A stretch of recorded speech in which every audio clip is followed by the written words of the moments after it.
Graça e paz, amada igreja, vamos celebrar aquele que vive e reina para todo o sempre. Estamos nesse mês de janeiro aprendendo sobre vida piedosa e também sobre projeto de Deus para as nossas vidas. Vamos orar dedicando esse culto ao nosso Senhor. Ó Pai, obrigado por essa noite que nos reunimos através da mídia, através das redes sociais, para te adorar, te bendizer e para aprender mais e mais da Tua palavra. Obrigado pelos meus irmãos espalhados aqui pelo ABC, pelo Brasil. Que o Senhor possa, ó Deus, fazer com que a Tua palavra continue sendo divulgada.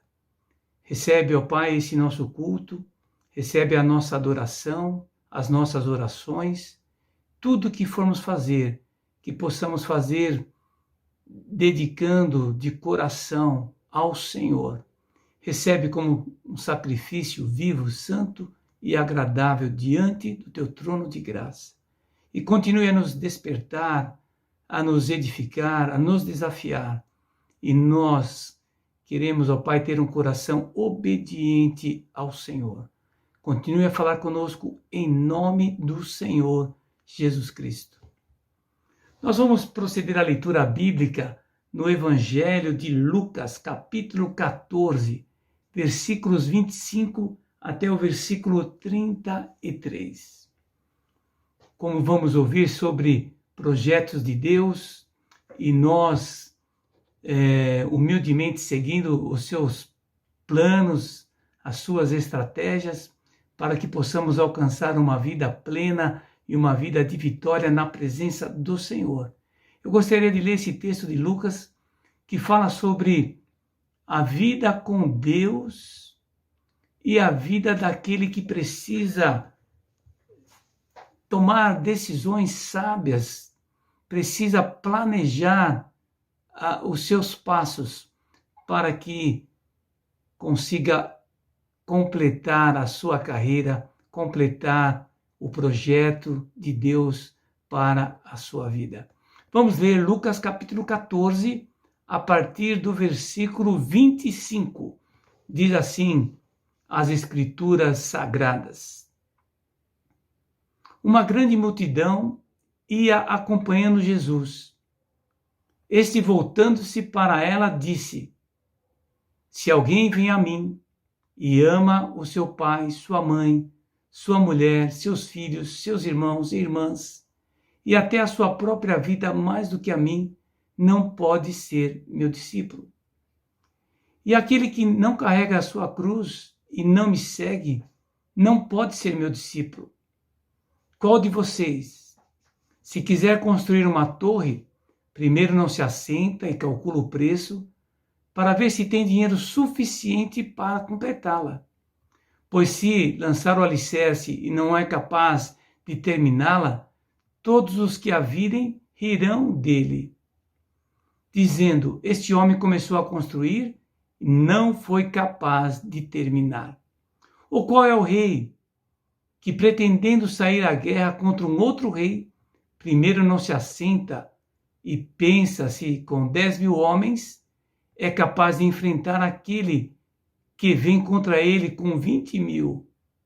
Se não for capaz, enviará uma delegação enquanto o outro ainda está longe e pedirá um acordo de paz. Da mesma forma, qualquer de vocês que não renunciar a tudo o que possui, não pode ser meu discípulo. Palavras do Senhor Jesus Cristo. Um grande desafio para que possamos planejar, verificar o que temos para abrir mão e então seguir o senhorio de Cristo. Ele coloca primeiramente a renúncia, dizendo que temos que amar a Deus acima de todas as coisas Ele não diz que não devemos amar pai, mãe, irmãos, irmãs ou a própria vida. Ele diz que devemos amar a Deus acima dessas variáveis. E após essa dedicação de amor a Deus, nós devemos também verificar se nós estamos dispostos a abrir mão de todas essas coisas. Ele coloca esse exemplo do planejamento, ele coloca aquele que vai construir uma torre, ele tem que sentar primeiro e ver se ele tem condições de ir até o final, para não passar vergonha. E ele usa também a ilustração de um rei que iria enfrentar uma guerra, que teria que avaliar os seus recursos, se com uma quantidade de soldados pode lutar contra um exército maior, senão ele tem o melhor caminho de pedir uma trégua ou um caminho de paz. Agora, a ênfase colocada aqui nesse texto do discipulado é que nós temos que planejar, pensar e tomar as decisões corretas. E a decisão correta aqui, queridos, é que nós devemos planejar as nossas vidas de maneira que nós coloquemos o senhorio de Cristo em primeiro lugar. E nós não podemos colocar o senhorio de Cristo em primeiro lugar e depois desistir. Não, o caminho do discipulado é um caminho que não tem volta, porque Cristo, ele nos amou primeiro e ele pagou o preço da nossa salvação, morrendo na cruz do Calvário. E agora nós, em resposta de gratidão, em resposta de amor a Deus, devemos trilhar o caminho do discipulado. E esse caminho do discipulado é esse caminho que temos visto de um grande projeto. Deus tem um grande projeto para a minha vida e para a sua vida, para a vida de cada um dos seus seguidores. E o que temos que fazer agora é planejar as nossas ações e seguir em frente com a graça de Jesus Cristo.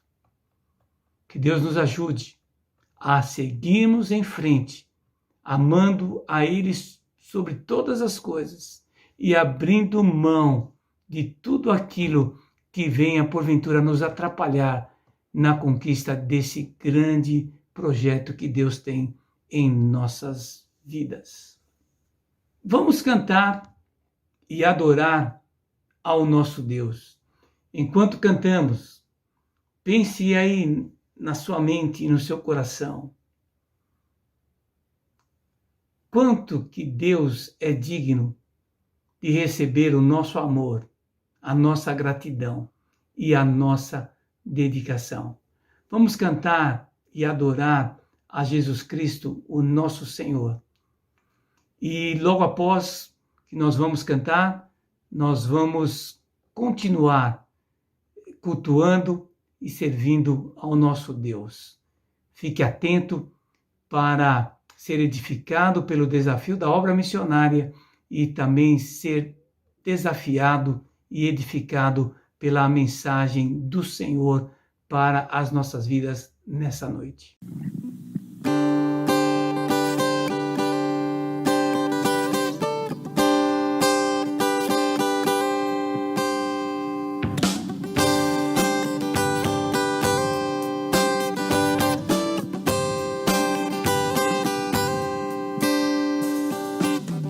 Sobre toda a terra tu és o rei, sobre as montanhas e o pôr do sol, uma coisa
de tudo que sou. Vem reinar em mim, Senhor.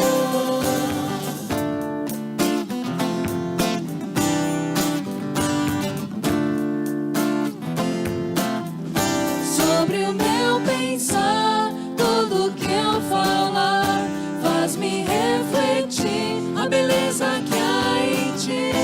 Tu és para mim mais que tudo aqui. Vem reinar de novo em mim, reinar em mim com o teu poder sobre a escuridão, sobre os sonhos meus. Tu és o Senhor de tudo que sou.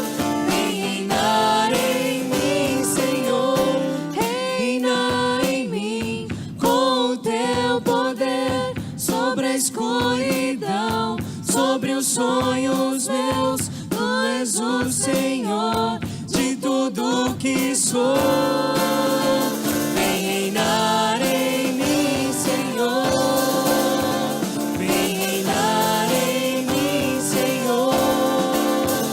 Vem reinar em mim, Senhor.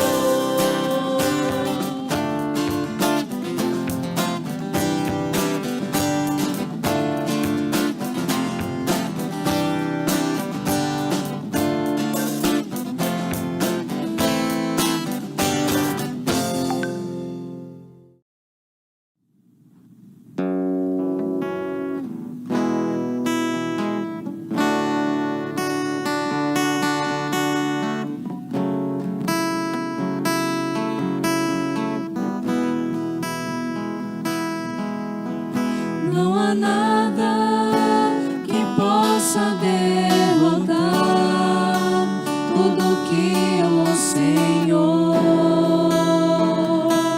planejou. Nosso Pai que no céu está, com uma grande família sonhou. Irmãos que dividem o pão e que juntos vivem o amor, que não negam um ao outro perdão, mas se lembram do que Cristo ensinou. Juntos podemos andar. O amor de Jesus nos uniu. De mãos dadas se pode alcançar muito mais do que o homem já viu, muito mais do que o homem já viu. Não há nada que possa derrotar tudo que o Senhor planejou.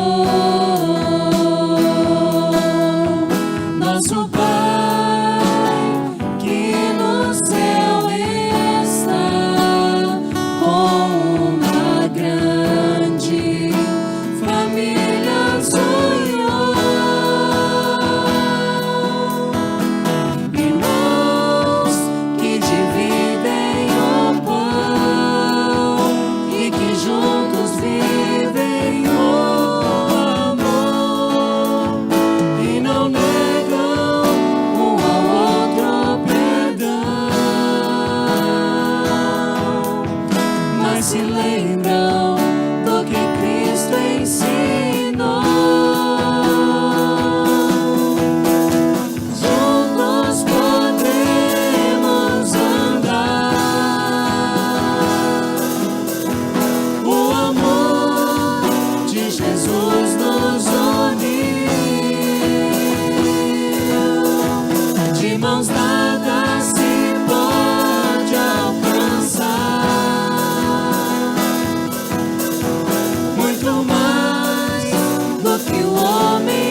poucas semanas, o mundo mudou totalmente.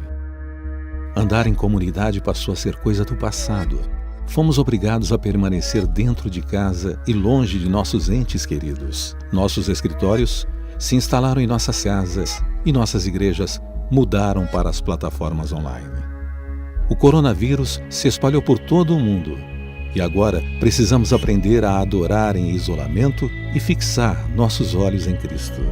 A pandemia tem afetado a todos nós, mas em lugares onde a pobreza, discriminação e isolamento são uma realidade constante, a probabilidade de superação está cada vez mais distante. Nos países onde cristãos são perseguidos, a necessidade de ajuda aumentou dramaticamente. Na Ásia, África e Oriente Médio, eles já perderam as suas rendas por causa das medidas adotadas diante da Covid-19 e enfrentam fome extrema. E muitos deles não recebem ajuda da família, comunidade e governo, sendo negligenciados por causa da fé e forçados a negar a Jesus para a própria sobrevivência. De um dia para o outro, nossos irmãos ficaram sem sustento, e a nossa missão é assisti-los, fortalecê-los e sustentá-los. Nisto, conhecemos o que é o amor. Jesus Cristo deu a vida por nós e devemos dar a vida por nossos irmãos. Se alguém tiver recursos materiais e vendo seu irmão em necessidade, não se compadecer dele, como pode permanecer nele o amor de Deus? Faça uma doação e leve alimentos e medicamentos para os cristãos perseguidos. Mantenha a igreja viva.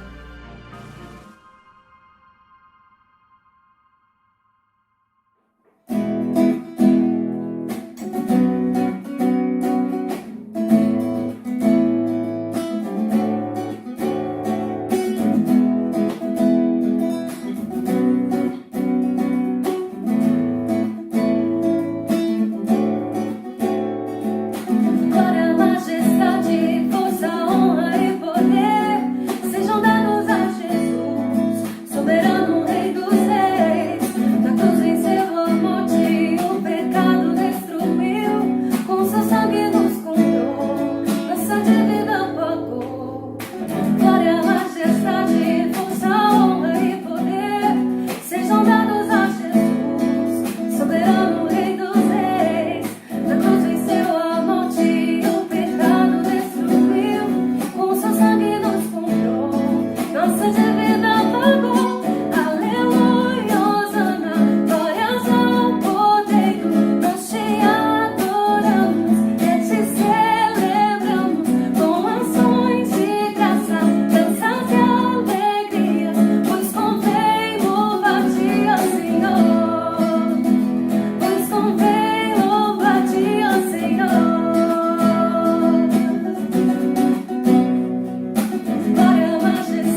Olá, amados irmãos, a graça e a paz, tudo bem com vocês?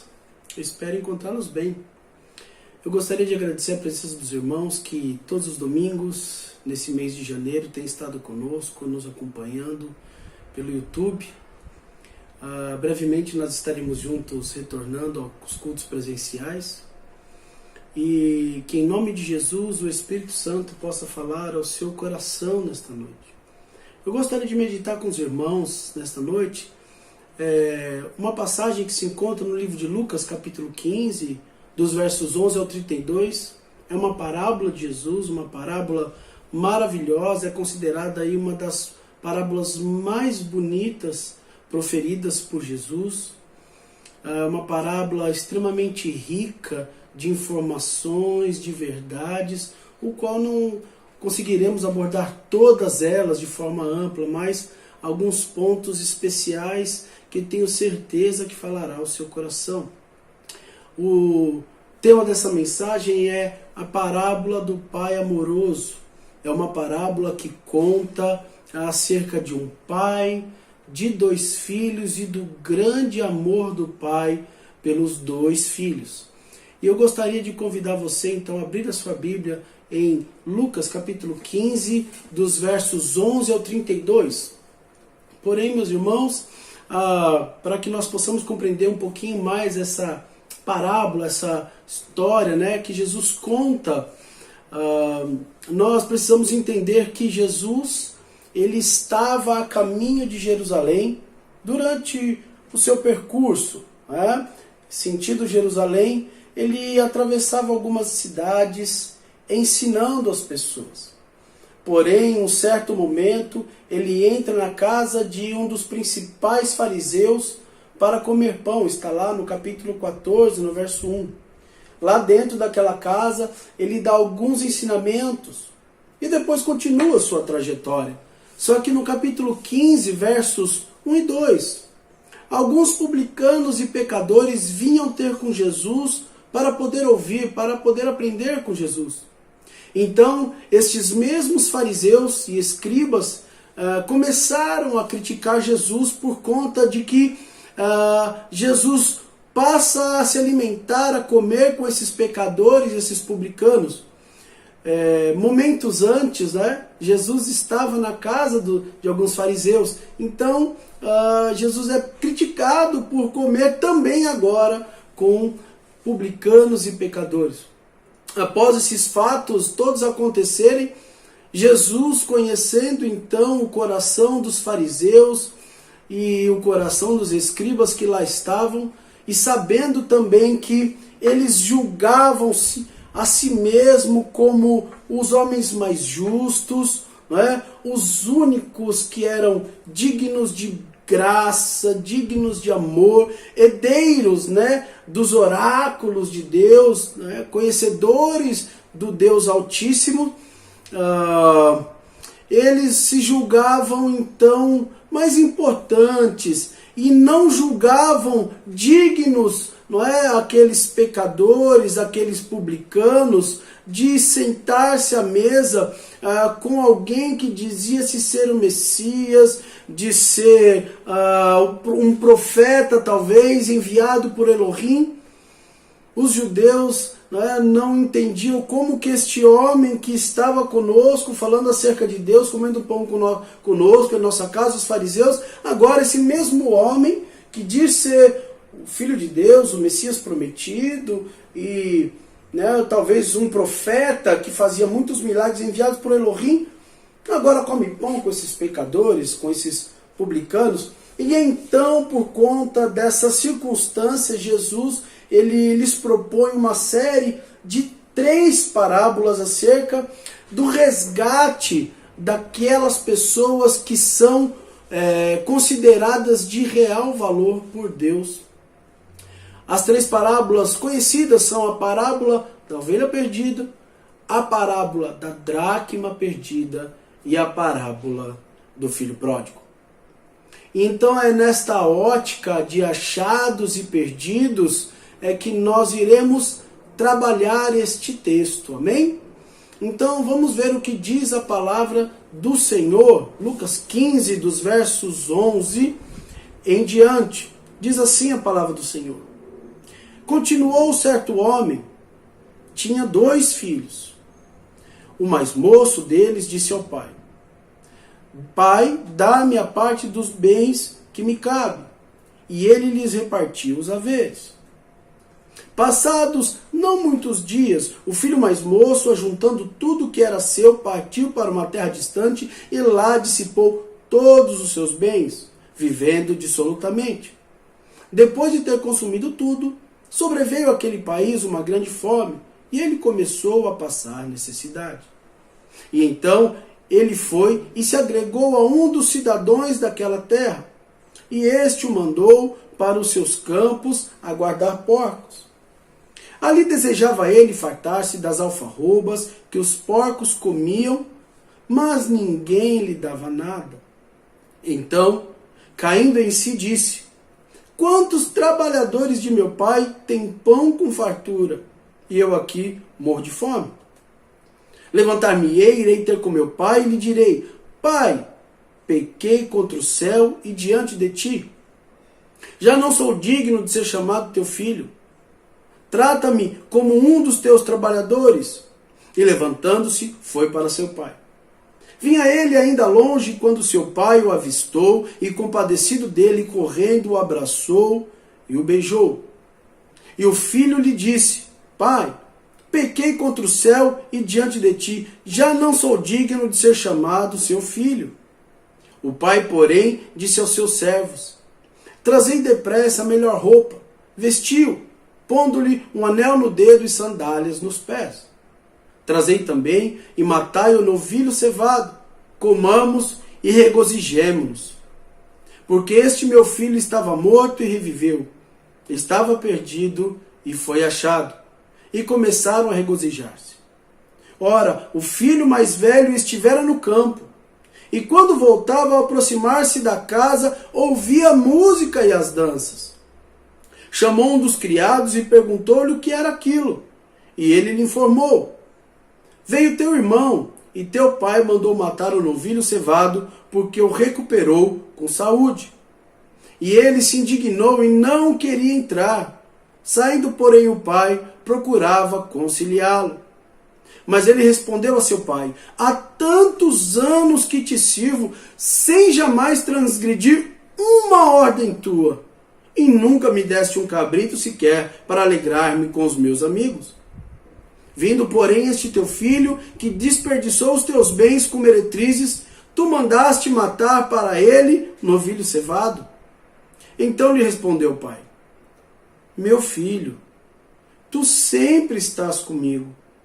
Tudo que é meu é teu. Entretanto, era preciso que nos regozijássemos e nos alegrássemos, porque esse teu irmão estava morto e reviveu, estava perdido e foi achado. Então, meus irmãos e minhas irmãs, vamos fazer uma breve oração. Amado Senhor, nesta noite, queremos pedir que o teu Espírito Santo fale ao nosso coração. Ministra ao coração dos meus irmãos a tua vontade, o teu querer, aquilo que precisamos ouvir. Pai, carecemos da tua graça, do teu amor e da tua bondade. Senhor, se conosco nesta noite. Tudo isso eu te peço em nome de Jesus. Amém. Meus irmãos e minhas irmãs, nesta parábola que Jesus apresenta o próprio Deus como um Pai amoroso que conhece e se preocupa intensamente com os seus filhos. Porém, os próprios filhos demonstram não conhecer o Pai e até mesmo, de alguma forma, não se importar com Ele. Como também da maravilhosa graça e misericórdia que Deus dispensa tanto aos perdidos, aos gentios, como aos perdidos judeus. Então, o primeiro ponto que eu gostaria de conversar com os irmãos acerca desta passagem é a vontade permissiva de Deus. Nós precisamos entender, meus irmãos, que Deus permite com que tomemos decisões, mesmo sendo elas benéficas para nós ou não. Olha só no verso 12. O mais novo disse a seu pai: Pai, quero a minha parte da herança. Assim ele repartiu sua propriedade entre eles. Meus irmãos, os filhos só poderiam usufruir da parte da herança após a morte de seu pai. Bem sabemos que a herança ela só é entregue ao filho após a morte do seu pai. Está lá em Hebreus capítulo 9, os versos 16 ao 17, fala sobre essa questão. E esse filho mais moço, ele não se importou com nada, nem com a desonra feita a seu pai perante aquela sociedade rígida que eles viviam, ao qual ele estava descumprindo a lei do Senhor, a Mishiná, se encontra lá na Bababatra 8, que é o verso 8 da Mishiná, e muito menos se preocupava também com os sentimentos que o seu pai tinha em seu coração por ele, o amor que seu pai tinha por ele. Então esse filho, ele simplesmente decide viver a sua vida longe do pai, mesmo que descumprindo a lei do Senhor, mesmo que os sentimentos de seu pai fosse de alguma forma ferido, magoado, afinal de contas. Agora este rapaz era considerado morto. Por quê? Porque o pai deu a sua parte da herança e entregou ao seu filho. E nós sabemos, meus irmãos e minhas irmãs, que o pai não tinha a obrigação de fazer isso. Mas ainda assim, o pai, na sua vontade permissiva, não é? Sendo representado aqui como um pai, Deus permite com que os filhos, permite com que este filho vá viver a sua vida da forma que bem entende. E a pergunta é, será que temos nos preocupados com a honra de Deus, com a honra que temos dado a Deus em nossas decisões, em nossas vidas? Ou o que Deus pensa sobre as nossas decisões, sobre a nossa vida, sobre o rumo da nossa vida, o qual nós temos levado? Ou será que só temos pensado em nós mesmos e com aquilo que nos agrada e nos interessa? Muitos, meus irmãos, pensam que serão felizes quando tiverem o controle de suas vidas nas suas próprias mãos, vivendo como bem entendem. De forma errada, muitos tomam a decisão de ir embora por terem uma concepção errada de quem é Deus e de quem Ele é na relação. Muitas pessoas acham, meus irmãos, que saindo da casa do Senhor, saindo, vivendo uma vida longe dos preceitos de Deus, alguns chamam de desviar-se dos caminhos do Senhor. Outrora vivia na casa do Senhor, aprendeu sobre as coisas de Deus, provou dos dons, viveu na comunhão dos santos, e então, por algum motivo, por alguma circunstância da vida, essa pessoa decide ir embora, achando que será mais feliz longe de Deus, vivendo no controle da sua própria vida. O mundo entende desta forma. Entende que o homem precisa ser feliz e buscar todos os recursos necessários para isso, independente se sejam eles escrupulosos ou não. O mundo planta e ensina diversas formas que a melhor forma de se viver é sendo feliz, independente das circunstâncias. E infelizmente muitos dos nossos irmãos têm abraçado essa ideologia, de ser feliz a qualquer preço e a qualquer custo. E muitos então, de forma equivocada, tomam essa decisão de ir embora e de se afastar de Deus, achando que então serão felizes. Quando se deparam com a realidade do vazio que encontraram no coração e das dificuldades, acabam se decepcionando. Muitos tomam essa decisão sem medir as consequências. E às vezes temos até o direito de exigir algo de acordo com as leis humanas. Nós vemos nesse texto. Talvez nós tenhamos o direito.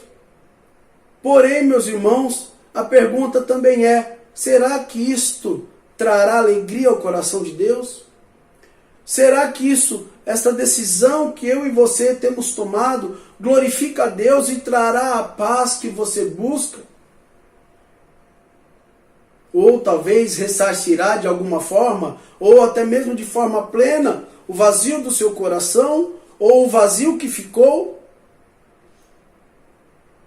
Mas por causa de Cristo, muitas vezes deixamos de exercer até o nosso próprio direito. Eu vou te dar alguns exemplos. Muitas vezes nós somos injustiçados, lesados financeiramente, emocionalmente. E então logo pensamos, olha, eu vou processar essa pessoa, eu vou processar esse irmão, eu vou entrar na justiça, eu vou de alguma forma, fazer valer os meus direitos. Mas a pergunta é, será que vale a pena? Será que vale mais a pena ter paz do que ter razão? E muitas vezes tomamos decisões impensadas, infundadas, e acabamos sofrendo as consequências de nossas próprias decisões, porque nós temos um pensamento de que fazer desta forma, ou viver sem Deus, ou viver longe de Deus, viver sobre a direção do nosso coração vai ser a melhor forma. Porque afinal de contas, muitas vezes vivendo a palavra de Deus, vivendo dentro da igreja, quando eu disse, na comunhão dos santos, na congregação, eu estou deixando de usufruir do mundo, usufruir de alguns benefícios que o mundo dá, deixando de ser feliz, de explorar a minha sexualidade, de explorar os meus conhecimentos. E então nós quebramos a cara. Então, o primeiro ponto é a vontade permissiva de Deus. Deus muitas vezes permite com que tomemos algumas decisões, mesmo sabendo que quebraremos a cara. Mas Deus então permite para que nós aprendamos, para que nós venhamos ver quem de fato somos, o quanto precisamos dele. Nós somos, meus irmãos, ou fomos, e alguns ainda são, aquele primeiro filho mais jovem que resolveu viver longe do pai. Isaías 59, verso 2, e Efésios 4, do verso 18 ao 19, vamos ler. Diz assim, Isaías 59, verso 2: Mas as vossas iniquidades fazem separação entre vós e o vosso Deus, e os vossos pecados encobrem o seu rosto de vós, para que não vos ouça. Efésios 4 diz, obscurecidos de entendimento por causa da ignorância em que vivíamos, pela dureza de nosso coração, tornando-nos insensatos, nos entregamos às dissoluções para cometermos todo tipo de torpeza. Olha só, anteriormente nós vivíamos de forma que nós entendíamos ser a melhor. Fazíamos tudo aquilo que o nosso coração mandava. Eu digo, quando nós vivíamos sem Cristo, longe de Cristo, não éramos cristãos, nós vivíamos da forma que nós achávamos a melhor, correta possível, dirigidos por nossas necessidades, por nossos direitos, muitas vezes, ou talvez não, tendo como centro de tudo nossas vontades e nossas ideologias. Resumindo, nós vivíamos pela direção do nosso eu, da nossa carne, do nosso coração, considerando-nos muitas vezes mais justos e sábios, dignos também da salvação de Deus e das bênçãos de Deus. Afinal de contas, eu também sou filho de Deus. E esse é o conceito que o mundo vive. Afinal de contas, Deus é brasileiro. Afinal de contas, eu sou filho de Deus e eu também tenho um direito, também mereço, não é?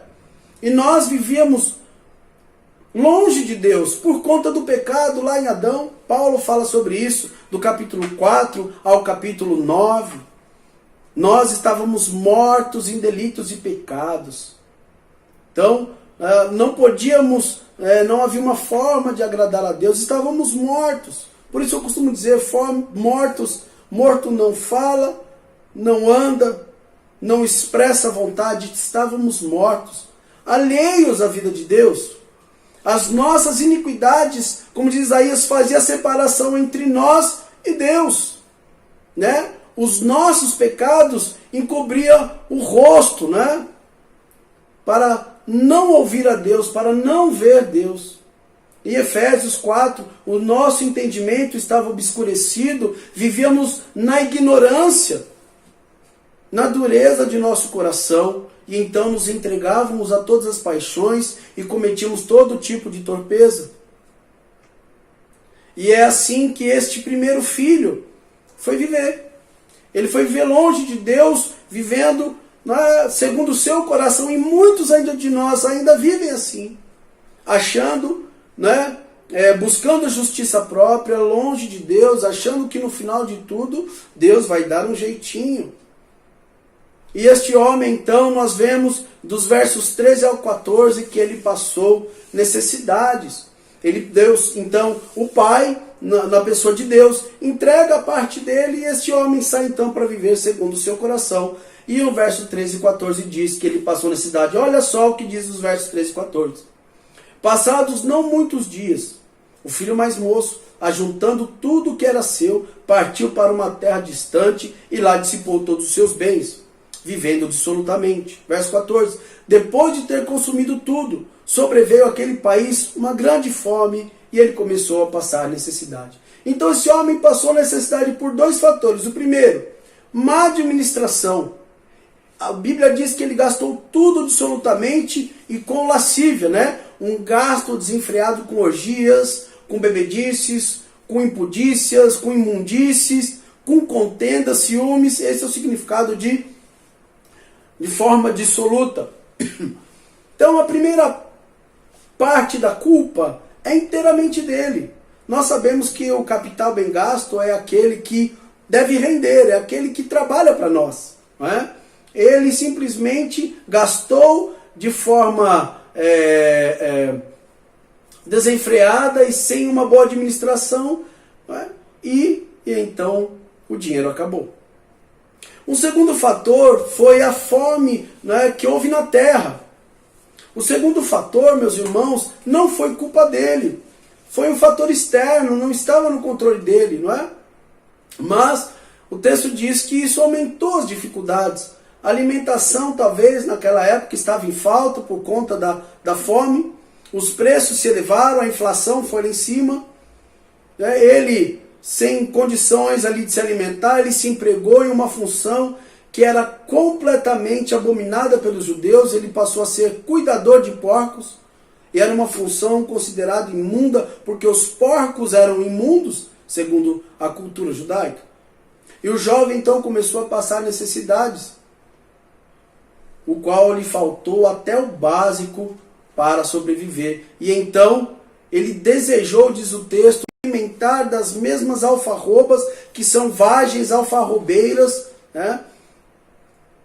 o qual levou esse homem a uma degradação moral e física. Então, por conta muitas vezes das nossas decisões, nós acabamos padecendo por elas. Você pode ver que foi as más escolhas, as más decisões que esse homem tomou. Em contrapartida, os fatores naturais também aconteceram, as circunstâncias normais da vida. E todos nós estamos sujeitos, bons ou ruins, a padecer essas dificuldades. Estamos hoje vivendo uma pandemia e ela atingiu todas as pessoas indiscriminadamente. Então, meus irmãos, muitas vezes as nossas decisões, como a decisão desse rapaz, pode levar o homem ao fracasso, pode levar o homem ao sofrimento, as circunstâncias que ele não mensurou, a consequências que ele não mensurou, que ele não calculou, fora do seu controle, quando muitas vezes nós achamos que temos o controle da nossa vida, sendo que a Bíblia diz que nós não podemos controlar nem a queda de um fio de cabelo sequer. Então, se esse jovem não tivesse saído da casa do pai, provavelmente ele não estaria passando por todas essas necessidades, fome, nessa degradação moral, social, física. E algum dos nossos problemas, sim, meus irmãos, ela é derivada de um afastamento de Jesus Cristo, da pessoa de Jesus, fruto muitas vezes da rebeldia do homem, da minha rebeldia e da sua rebeldia. E muitas vezes nós queremos, depois de tudo, ainda assim atribuir a culpa a Deus e dos nossos problemas. como no caso do fator da fome, que não era culpa, não é, de Deus. Ela não foi gerada, né, por não houve um motivo específico para a geração, a causa geradora desses problemas, mas simplesmente aconteceu, o qual ela foi um fator gerador, agravante nessas circunstâncias. E Deus respeita, meus irmãos, as nossas decisões. Nós sabemos que se nós decidirmos hoje não seguir mais a Deus, ok, Deus respeita a minha e a sua decisão. Porém, nós colheremos os frutos de nossas decisões. Em alguns casos específicos, por exemplo, não é? Como Jonas, que Deus determinou o cumprimento de um trabalho, de uma obra, então Deus interviu, mas não é, muitas vezes, Deus vai trabalhar assim, fazer assim em todos os casos.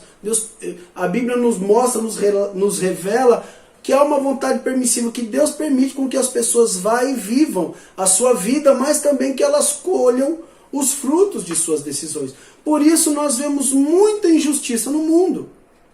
Por isso nós vemos tanta fome, tanta peste, tantas guerras. Por quê? Não é porque Deus quer que as pessoas vivam assim, mas sim Deus permite com que as pessoas vivam assim. Por quê? Porque Deus não manipula as pessoas.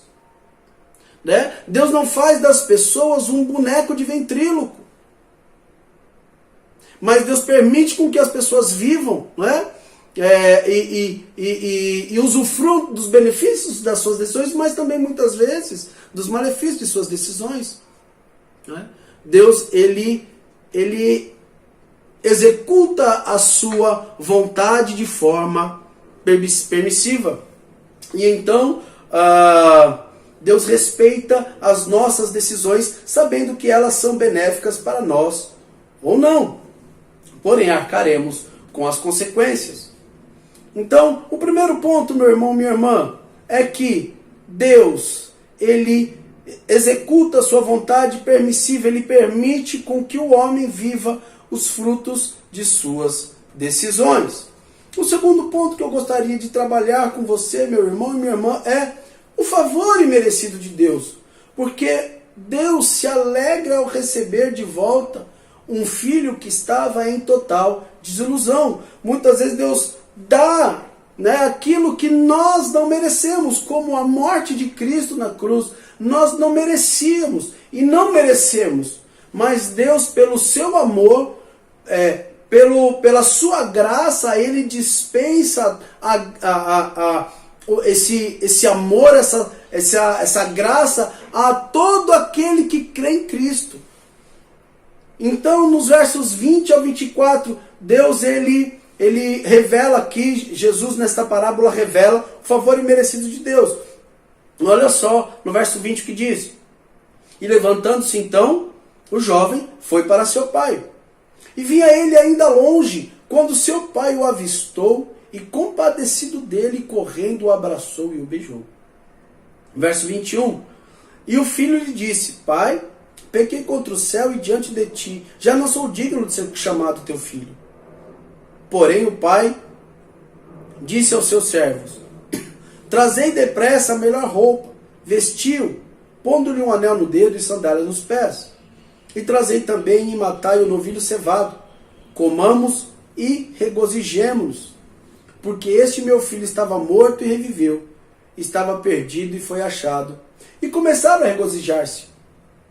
Então, olha só, é interessante que Deus então permite com que este filho vá, esse pai permite com que esse filho vá, não é? E são os gentios, né, que vivem a sua vida assim. Um dia fomos assim, vivemos assim. Os gentios têm vivido a sua vida assim, alheio à vida de Deus, da forma que eles bem entendem. Porém, os problemas da vida, meus irmãos, e até muitas vezes daqueles que, como eu já disse anteriormente, que estão na casa do Senhor e vivem, não é, hoje, né, procuram viver a palavra de Deus, mas por alguma circunstância deixam, né, de servir e vão viver no mundo de qualquer forma, chega lá e se deparam com algumas circunstâncias duras, né? Os problemas, eles têm um maravilhoso jeito, uma maravilhosa forma de levar os homens a enfrentar os fatos como realmente são. Né? O filho, como no verso 1 diz, o filho lhe disse: Pai, pequei contra o céu diante de ti, já não sou digno de ser chamado teu filho. Olha só, ele precisou padecer a circunstância da fome, da degradação moral, da humilhação, para ver, para enxergar que ele pecou contra Deus e contra o Pai, e que já não era mais digno de ser chamado filho por isso. Por quê? Porque segundo a lei, aquele rapaz já era considerado morto para esse pai. Se o pai fosse levar, Mishiná ao pé da letra, deveria considerar esse filho como morto. E assim vivem os gentios. E eu gosto muito de uma frase do pastor Jonas Madureira que diz assim: a desilusão é uma bênção de Deus, pois a ilusão é estar debaixo de algo enganoso, mentiroso, que não expressa a verdade. E a desilusão é a bênção de Deus de nos tirar debaixo deste engano. Devemos ser desiludidos. Olha só. Por quanto tempo, meu irmão e minha irmã, você talvez tenha sido ou ainda está sendo iludido pelas religiões? Quantas vezes as religiões te iludiram? Não é? Quantas vezes você buscou as religiões e elas não trouxeram a paz, né, a alegria, né, o conforto que o seu coração tanto precisava? Quantas vezes as pessoas te iludiram, te prometendo, né, olha, eu vou te dar, eu vou fazer, eu vou conseguir para você, fica tranquilo que eu resolvo para você, você terá a oportunidade. Quantos amigos, quantos membros da nossa família já não nos desiludiu? Quantas vezes o dinheiro tem desiludido ricos e famosos, tantas pessoas, os bens, o nosso próprio coração, né, os nossos desejos. Quantas vezes o seu próprio coração, por muitas vezes, e muitas vezes eu digo isso, não é? Tem feito você, meu irmão, minha irmã, como um refém dele próprio e de suas emoções, não é? Das altas expectativas que você tem criado e colocado nas pessoas e nas circunstâncias. O que Jesus está querendo dizer é que os gentios estavam vivendo de uma forma iludida, com o seu próprio estilo de vida, com os seus próprios desejos, com a sua própria liberdade, inclusive, não é, com a grande sabedoria que os gregos tinham na época, acerca de ciência, da cultura, a filosofia, não é? Os deuses, a quantidade de deuses que eles tinham. Mas, meu irmão, minha irmã, eu quero te dizer uma coisa nesta noite: sem Cristo não há vida eterna. Sem processo de salvação, sem processo de novo nascimento, não há salvação, não há vida eterna. Sem arrependimento de pecados, não há vida eterna. Sem mudança de vida, não há como ser salvo. A Bíblia é bem clara: apenas aqueles que tiverem o penhor da glória. Quem é o penhor da glória? O Espírito Santo morando, né? Um grande tesouro dentro de vasos de barro. Apenas estes herdarão a vida eterna. Se nós não lavarmos, meus irmãos, nossas vestes sujas de pecado, sujas de idolatria, sujas de orgulho próprio, no sangue de Cristo, confessando que Ele é o Filho de Deus, o Cristo que deu sua vida para morrer por nós na cruz, como um sacrifício, não há vida eterna. E nada que tenhamos, nada que venhamos adquirir, que possamos fazer, não é nada que nós venhamos adquirir por toda uma vida, tem valor diante do maravilhoso conhecimento que é Jesus, o Filho de Deus, que tira o pecado do mundo e nos dá a vida eterna. Não continuemos iludidos. Não permita com que as religiões te iludam, com que pessoas, com que o seu coração te iluda. Não há vida, não há verdade, não há alegria fora de Jesus Cristo. A sua vida vai se findar. E a pergunta é: para onde você vai? E eu te pergunto, meu irmão, minha irmã que está me ouvindo, para onde você está indo? Você sabe para onde você está indo? A eternidade, o céu, não é um conto de fadas. E uma eternidade sem Deus, o inferno, também não é um conto de fadas. E, voltando para o texto, a grande expectativa e felicidade no coração do Pai, no retorno do seu Filho, que agora retorna arrependido, pois isso alegra o coração de Deus quando o pecador se arrepende. Olha os versos 20 e 22 ao 22. E levantando-se, foi para seu pai. Vinha ele ainda longe quando seu pai o avistou e, compadecido dele, correndo, o abraçou e o beijou. E o filho lhe disse: Pai, pequei contra o céu e diante de ti, já não sou digno de ser chamado teu filho. E olha a resposta do pai. O pai, porém, disse aos seus servos: Trazei depressa a melhor roupa, vestiu, pondo-lhe um anel no dedo e sandálias nos pés. O verso 20, meu irmão e minha irmã, demonstra claramente que os olhos do pai estavam no horizonte, na expectativa de um possível retorno do filho. Olha só, ele levantando-se foi para seu pai. Vinha ele ainda longe quando seu pai o avistou. Quer dizer, o pai estava com os olhos no horizonte. Talvez quantas vezes no dia o pai ficava olhando o horizonte, não é? Com a expectativa, talvez, do retorno do seu filho. O retorno de um filho que um dia decidiu viver longe do pai. Lembramos-nos lá de Adão no jardim do Éden, né? Quando Adão peca e então são expulsos do jardim no Éden. E isso demonstra mais uma vez que os fariseus, não é? Os fariseus não conheciam a Deus. Jesus estava mostrando o imenso amor de Deus a estes fariseus. Olha, vocês não conhecem o amor de Deus. Jesus estava mostrando a esses fariseus o quanto Deus ama os perdidos. O quanto Deus ama também os judeus. Porém, eles não conseguiam entender e compreender, não é? Porque eles tinham esse relacionamento meritório, não de pai e filho, mas o relacionamento de mérito. E no contexto rigoroso da época, era extremamente humilhante para um pai judeu correr em direção de um filho. Ainda mais um filho que agiu nessas condições. Um filho que abandonou, que considerou o pai como morto, pegou as suas coisas e foi embora.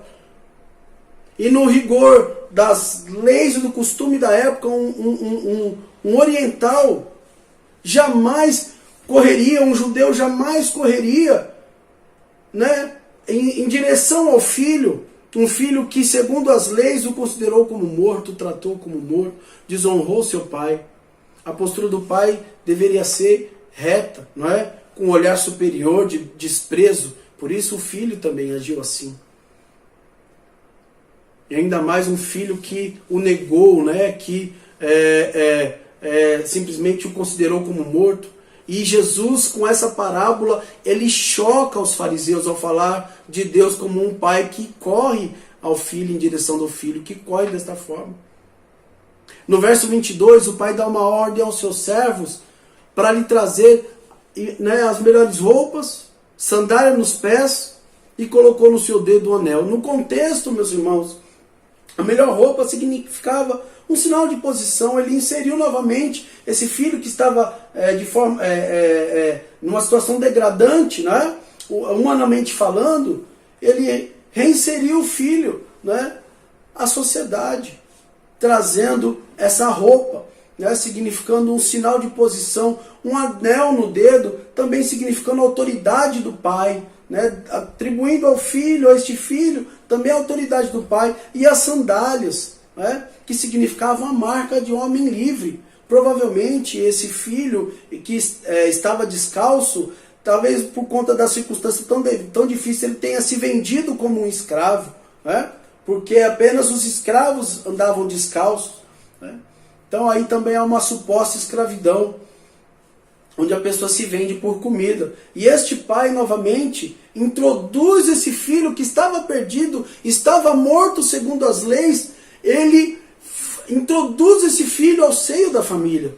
Como se tudo que aquele filho tinha feito já não significava mais nada comparado com o retorno desse filho. A gente vê a graça de Deus dispensada ao homem. A graça de Deus dispensada aos gentios, dispensada a mim e a você, meu irmão. Nós vemos o amor bondoso de um pai cuidadoso, carinhoso, que não olha para as circunstâncias, para a cultura, não olha, né, para os paradigmas, mas que faz de tudo para cumprir o seu propósito de resgatar o homem perdido. Um Deus que atravessa barreiras, que, né, escala montanhas, como diz a música, né, para que a graça de Deus alcance o coração do perdido. E é isso que os judeus não conseguiam compreender. E Jesus é a verdade absoluta. Sem Cristo não há vida eterna, sem Cristo não há felicidade, sem Cristo não há direção. João 14:6 e Efésios 2, do verso 1 ao 13, falam sobre isso. Jesus diz em João 14:6, eu sou o caminho, a verdade e a vida. E somente Jesus, agindo pela pessoa do Espírito Santo, tendo a palavra de Deus como ferramenta, como instrumento no coração do homem, tem todas as condições de mostrar, de convencer o homem qual sua real situação diante de Deus. E o apóstolo Paulo fala sobre isso na sua carta aos Romanos, no capítulo 9, versos 16, pois assim não depende de quem quer ou de quem corre, mas de Deus de exercer a sua misericórdia. Então, olha só, Deus permitiu com que este homem fosse e vivesse, e as circunstâncias o mostrou, de fato, a realidade que ele vivia, né? O quanto ele perdeu estando longe da casa do pai, né? O quanto o pai o amava, o quanto o pai cuidava dele. Então as circunstâncias têm um poder de, muitas vezes, nos mostrar os problemas, de fato, quem nós somos, como os fatos devem ser enfrentados, como nós somos pequenos, né? O como o homem ele é pequeno e frágil, né? As doenças mostram isso para nós.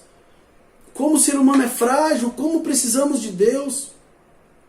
Né? E somente Cristo, meus irmãos, através do Espírito Santo, usando a palavra de Deus, né, como ferramenta, tem a condição de mostrar para o pecador, né, que o quanto ele é pecador, que ele precisa se arrepender e se voltar para Deus. Por isso nós precisamos pregar o Evangelho. E a Escritura diz em João capítulo 16, verso 8, quando ele vier, Jesus está falando acerca do ministério do Espírito Santo, quando ele vier convencer ao mundo do pecado, da justiça e do juízo. Quem convence o pecador não sou eu, não é você, é apenas o Espírito Santo.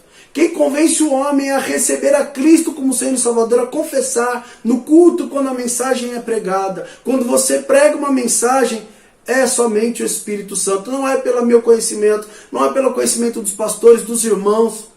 Não é pelo meu ímpeto de pregar, mas apenas pela ação do Espírito Santo é que pode convencer o homem. Não depende de quem quer ou de quem corre, mas de Deus de exercer a sua misericórdia, de Deus abrir o coração e o entendimento do homem.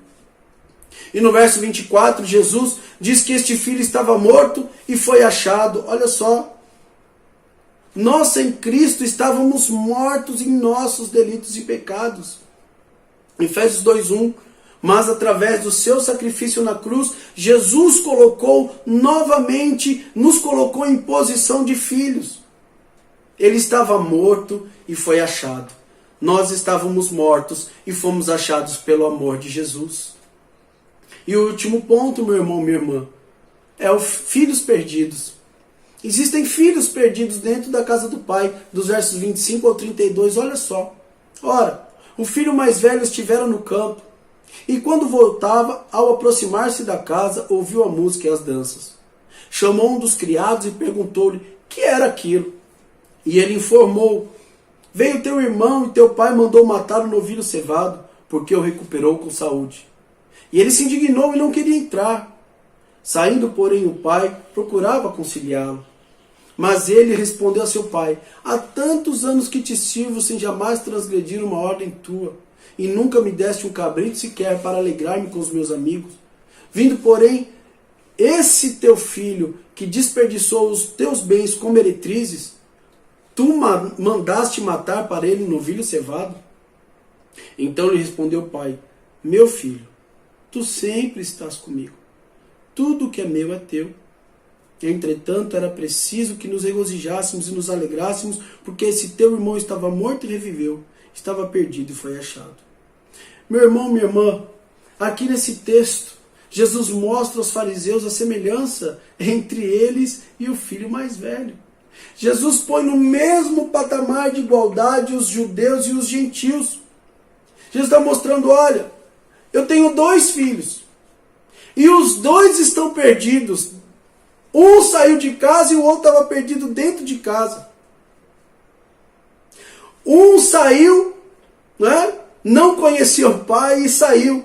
E o outro, que é o judeu que imagina, né, conhecer a Deus, que detentor dos oráculos de Deus, como diz o Paulo, da sabedoria e do conhecimento.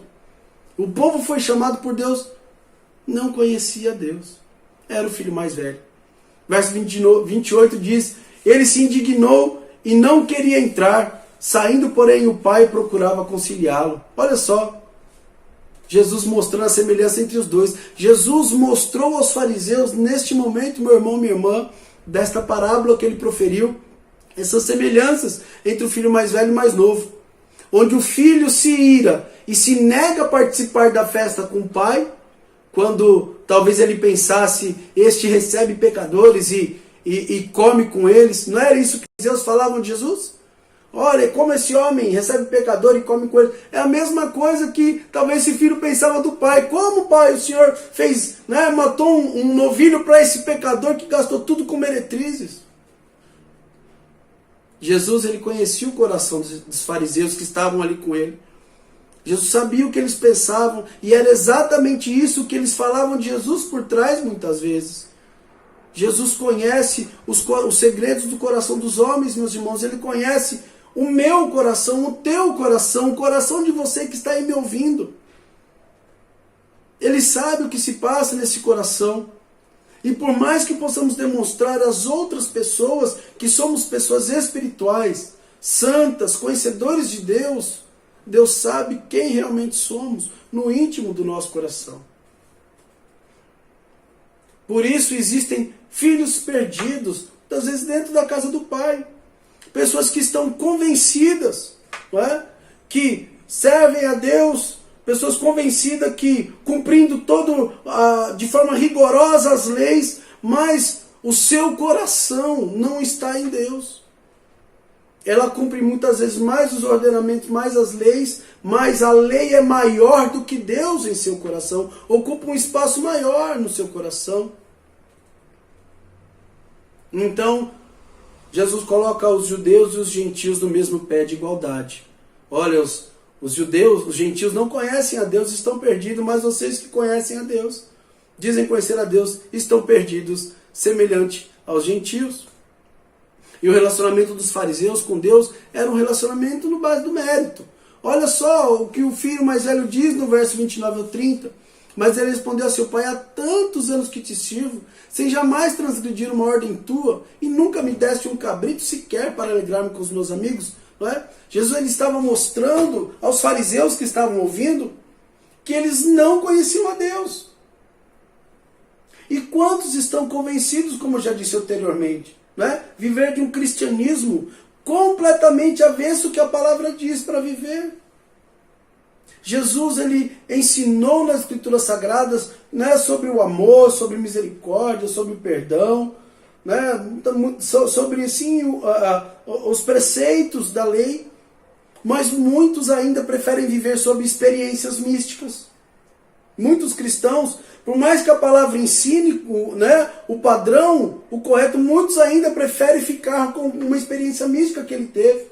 Outros vivendo um sincretismo religioso trazido por outras religiões que ele viveu no passado. Aí ele traz esses mesmos costumes para dentro da igreja, para dentro da sua vida cristã. Não permite com que a palavra de Deus transforme a sua conduta, a sua vida. Outros vivem uma religiosidade cega e pesada, a semelhança desse filho mais velho e a semelhança dos fariseus. Uma religiosidade cega e pesada, o qual nem eles próprios viviam. Como diz, né, o texto, atando fardos pesados sobre os seus irmãos, né, Mateus 23, quando Jesus fala aos fariseus, e ali é onde, né, Jesus decreta praticamente a sua morte, né, quando ele fala contra os fariseus, verso 4, pois atam fardos pesados e difíceis de suportar, e os põem sobre os ombros dos homens, e eles, porém, nem com o dedo querem movê-los. Quantos cristãos, né, preferem mais o sacrifício do que a misericórdia? Preferem mais excomungar uma pessoa do que tratar com essa pessoa, né, e reconstruir essa pessoa. Mais excluir do que reconstruir. Os judeus se viam como o filho padrão. Eles nunca foram a imagem do pai, meus irmãos. E eles não sabiam o que é ter um pai e nem sabiam o que era ser filho. Né? Principalmente quando ele usa o termo, esse teu irmão, esse teu filho, demonstra o repúdio que os judeus tinham para com os gentios. Né? Os judeus tinham para com os gentios. E a grande maioria dos evangélicos, num todo, né, leva adiante esse mesmo conceito de relacionamento meritório. Né? Bênção é sinal de santidade, né, de que estou cumprindo a vontade de Deus. Se eu estou bem, Deus está comigo. Né? Tribulação é sinal de pecado, né, e fora da direção de Deus. E os judeus se achavam merecedores da salvação de Deus, né, por obras, Efésios 2,8. A graça, pela graça sois salvos mediante a fé. Isso não vem de vós, é dom de Deus, nem das obras para que ninguém se glorie. E mesmo sem conhecer o próprio Pai, os dois filhos são amados por ele. Verso 31 e 32. Então aqui o pai dá ao filho mais velho uma palavra de ternura. Olha, filho, você sempre esteve comigo e tudo que eu tenho é meu. Então, da mesma forma que ele dá essa palavra de amor ao filho mais velho, né, ele dá ao filho mais novo.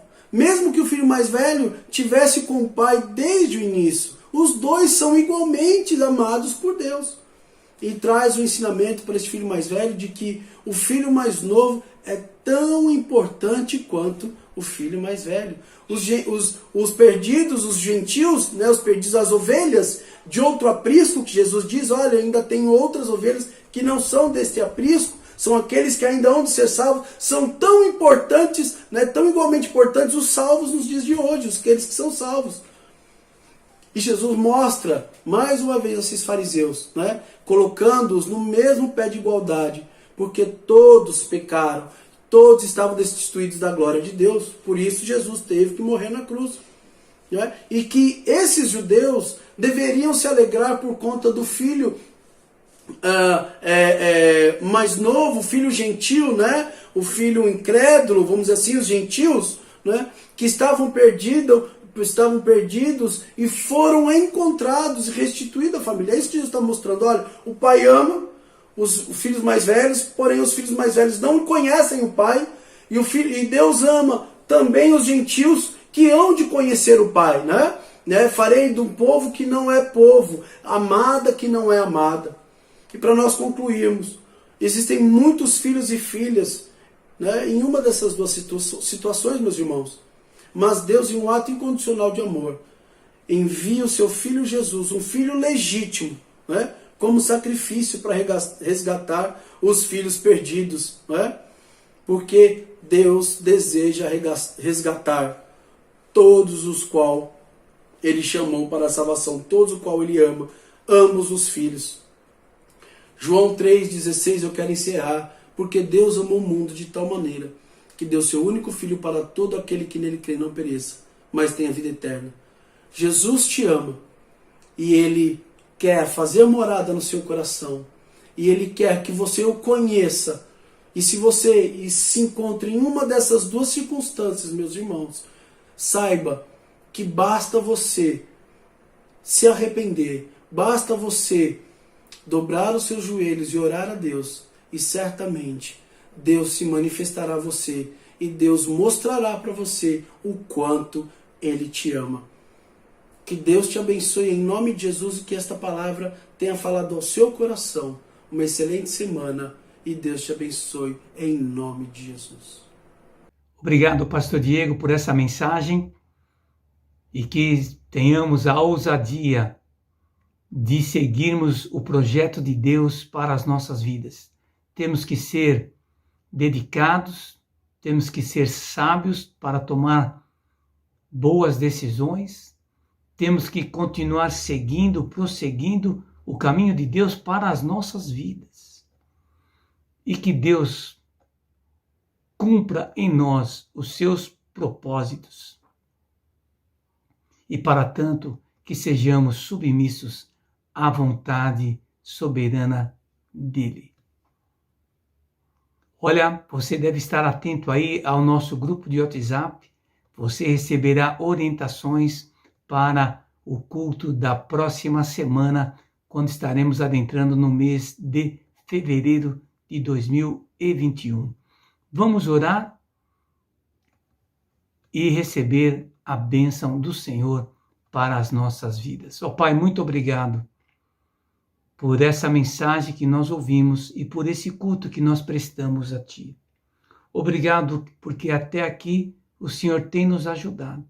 E agora, ó Pai, eu quero abençoar cada um que está participando deste culto. Quero também abençoar cada família que está ligada à nossa igreja.